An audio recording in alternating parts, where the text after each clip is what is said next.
नमस्कार मंडळी, तुमचं स्वागत आहे कॉफी पार्टनर या रोमॅन्टिक कथा मालिकेमध्ये, जिथे भावना असतात खोल आणि प्रत्येक भागात असतो प्रेमाचा नवा रंग. भाग 15 मध्ये चाललंय काहीतरी खास. जीवा आणि रुधिरच्या प्रेमकथेची नवी वळणं वाचायला विसरू नका. चला तर मग वळूया आपल्या कथेकडे. भाग 15.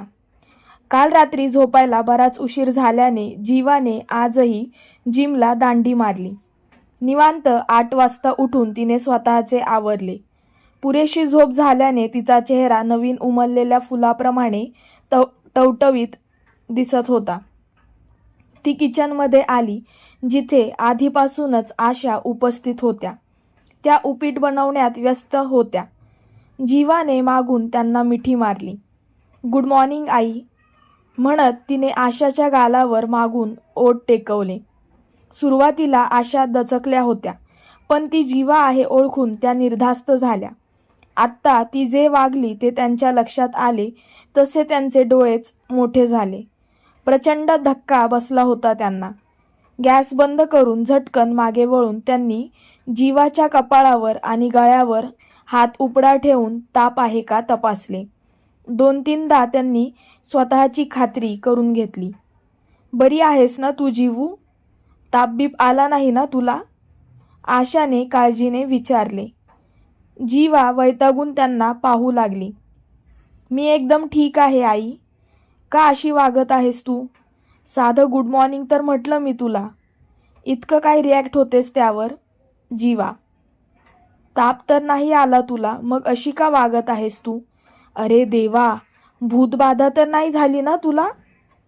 चल लवकर मांत्रिकाकडे जाऊ म्हणत आशा जीवाचा हात पकडून तिला ओढू लागल्या. ए आई, काय चाललं आहे तुझं? अशी का वागतेस तू वेड लागल्यासारखी? बस बरं इथे म्हणत जीवाने आशाला डायनिंग टेबलवर बसवले. तिने त्यांना पाणी दिले. त्यांनी घटाघट पाणी पिले. अगं, किती वर्षांनंतर तू असं मला मागून मिठी मारली आणि गालाचा पापा घेतलास.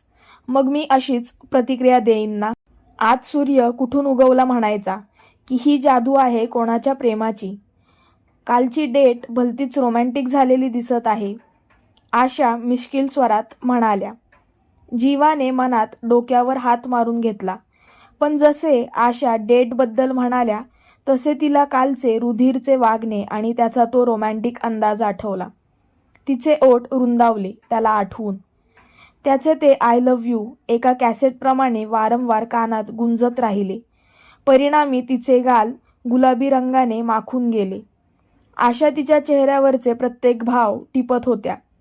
त्यांच्या चेहऱ्यावर खट्याळ भाव तरळले. ओहो, किती गोड लाजते माझी जीवू. मला तर माहीतच नव्हतं की तुला इतकं छान लाजता येतं. ही कमाल तर माझ्या जावयाची आहे. आता लवकरात लवकर तुम्हाला एक करावं लागेल असं दिसत आहे, आशा उत्साहात म्हणाल्या. तशी त्यांच्या बडबडीने जीवा खडबडून भानावर आली. तिने चेहरा निर्विकार ठेवायचा केविलवाणा प्रयत्न केला, पण तिलाच माहीत तो सफल झाला की नाही. अगं आई, असं काही नाहीये. मी त्याचा विचार नव्हते करत. मी तर दियाबद्दल विचार करत होते. दिया रुधिरच्या कॅफेमध्ये काम करते. मला तिच्यात माझी छबी दिसते. जीवाने हुशारीने तो विषय बदलला, पण तिला कुठे कल्पना होती की आशाला तिची चलाखी कळली होती. शेवटी आई ती आई असते. जीवाने मग दियाबद्दल सांगायला सुरुवात केली. आशाला सुद्धा तिच्याबद्दल वाईट वाटले. त्यांनी खूप जवळून जीवाचा स्ट्रगल पाहिला होता. किती छोट्या छोट्या गोष्टींसाठी मन मारून जगावे लागते त्यांनी पाहिले होते. त्यांच्या डोळ्यात अश्रू उभे राहिले. परिस्थिती कितीही बिकट असली तरी तिने हार मानली नाही.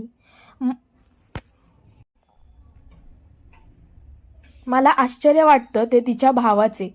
ज्या आईने आपल्याला जन्म दिला तिची अशी करुण अवस्था पाहवत नाही का त्याला? एका मुलाचे कर्तव्य पार पाडायला नको का त्याने? काय फायदा त्याच्या बक्कळ पैसा कमवण्याचा जर तो त्याच्या आईबाबांना सांभाळू शकत नाही तर? जेव्हा मुलं लहान असतात तेव्हा त्यांचे पालक त्यांच्या लेकरासाठी किती त्याग करतात, काबाड कष्ट करतात, निदान त्याची जाण ठेवून मोठेपणी पालकांची काळजी घ्यायला नको? अशी मुलं असण्यापेक्षा नसलेली बरी. मनातील भडास काढत जीवा म्हणाली, म्हणूनच तर मी खूप भाग्यवान आहे की मला तुझ्यासारखी मुलगी मिळाली. म्हणत आशाने तिच्या कपाळावर ओठ टेकवले. सकाळी सकाळी सेंटी होऊ नकोस, नाश्ता दे ना, मला खूप भूक लागली आहे.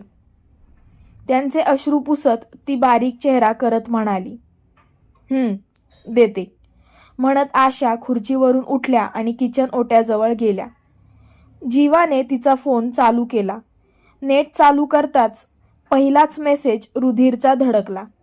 आधी तर जीवाने त्याच्याकडे दुर्लक्ष केले, पण राहून राहून नजर त्या नोटिफिकेशनवर जात होती. आता तिच्या मनात द्वंद्व सुरू झाले, तो मेसेज पाहू की नको यासाठी. तिने फोनच बाजूला ठेवून दिला. तिला खूप उत्सुकता लागली होती त्याचा मेसेज वाचण्याची, पण कालच केलेला निर्धार मोडायचा देखील नव्हता. तिची नजर एकटक मोबाईलवर खिळून होती. अखेर बुद्धीकडे दुर्लक्ष करून तिने मनाचे ऐकायचे ठरवले आणि फोन चालू केला. गुड मॉर्निंग माय चिडकी शोना. पहिलीच ओळ वाचून तिने नाक मुरडले. मी नाहीये चिडकी, तिने फनकारून मनात म्हटले आणि पुढे वाचू लागली. पहिल्यांदाच माझी शोना हक्काने चिडली आहे माझ्यावर म्हणल्यावर तिचा राग तर घालवायला हवाच, नाहीतर मला तिचा गोड आवाज ऐकायला मिळायचा नाही. यासाठी माझा एक छोटासा प्रयत्न. आँखों से सवाल करना किसने सिखाया आपको, मुस्कुरा कर मार देना किसने सिखाया आपको, दिल तो करता है आपको देखते रहे, मेरे खुदा ने इतना प्यारा बनाया आपको. शायरी फ्रॉम इंस्टाग्राम. आशा आहे आता तरी तुझा राग गेला असेल. हॅव अ गुड डे शोना. मेसेज वाचून तिला धडधडू लागले. अंगावर शहारे उमटले होते ती शायरी वाचून. खूप खास वाटत होते तिला. पहिल्यांदाच कोणीतरी तिच्यासाठी शायरी केली असेल आणि एवढ्या गोड पद्धतीने तिचा राग घालवला असेल. नाहीतर तो त्याला फक्त स्वतःची पडलेली असायची. जीवा त्याच्यावर चिडायची, पण तो राग जास्त काळ टिकायचा नाही. तिला त्याच्यासोबत बोलल्याशिवाय राहवत नव्हते. मग तीच त्याच्याकडे जायची. तिची सवय परिचयाची असल्याने तोही तिला जास्त भाव द्यायचा नाही.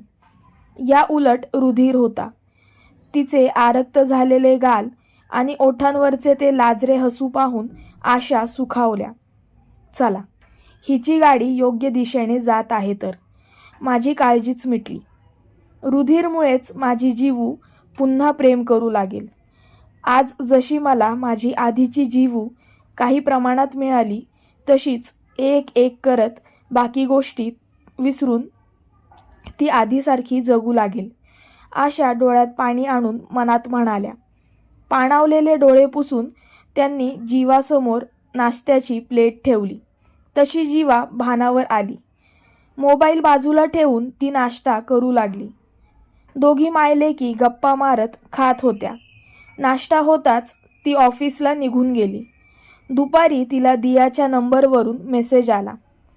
ताई, आज प्लीज कॅफेमध्ये ये ना, मला तुझ्यासोबत जॉब संदर्भात बोलायचं होतं. दियाचा मेसेज वाचून लगेच जीवाने रिप्लाय दिला. आपण दुसरीकडे कुठेतरी भेटूया ना, मला जमणार नाही रात्री कॅफेत यायला. रुधिरला टाळण्यासाठी तिने दियाला दुसरे कारण सांगितले. दियासुद्धा हुशार होती, तिच्या रुधिर दादासारखी. मला कॉलेजवरून लगेच कॅफेत जावे लागते, प्लीज ये ना, प्लीज. दिया तिला मनवायचा प्रयत्न करत म्हणाली. जीवाला तिचे मन मोडवेना. बरं, येते मी. किती वाजता येऊ? जीवा. 8ला ये. Thanks, bye. मी वाट पाहत आहे तुझी. दियाने खुश होऊन रिप्लाय दिला. जीवाने सुस्कारा सोडला. बाप्पा, काय तू पण. मी जेवढं या रुधिरपासून लांब राहायचा प्रयत्न करते, हा तेवढ्याच स्पीडने मला स्वतःकडे ओढून घेत आहे. या ना त्या कारणाने आम्ही जर भेटत राहिलो तर नक्की मी त्याच्या प्रेमात पडेल. इतके गोड वागल्यावर कशी कोणती मुलगी त्याच्या प्रेमात नाही पडणार. मिस्टर फ्लर्टी नावाला जागतात त्यांच्या. मला नाही पडायचे त्याच्या प्रेमात. जीवा मनात देवाला आळवत म्हणाली. दियू काय रिप्लाय आला आहे जीवूचा? अधीर होऊन रुधिरने विचारले. ती येत आहे दादू. मी माझं काम केलं. आता तुझी बारी. डोळे मिचकावत दिया म्हणाली. रुधिरने त्याची सिग्नेचर स्माईल दिली, ओठांची एक कड उंचावून. खरंच येईल का जीवा कॅफेमध्ये दियाला भेटायला? पाहूयात पुढच्या भागात. कसा वाटला तुम्हाला आजचा भाग? कमेंटमध्ये नक्की सांगा. आणि हो, जर तुम्हाला ही कथा आवडत असेल तर नक्की लाईक करा, शेअर करा आणि अजून रोमॅन्टिक भागांसाठी चॅनलला सबस्क्राईब करा. भेटूया पुढच्या भागात. तोवर प्रेम करत राहा. धन्यवाद.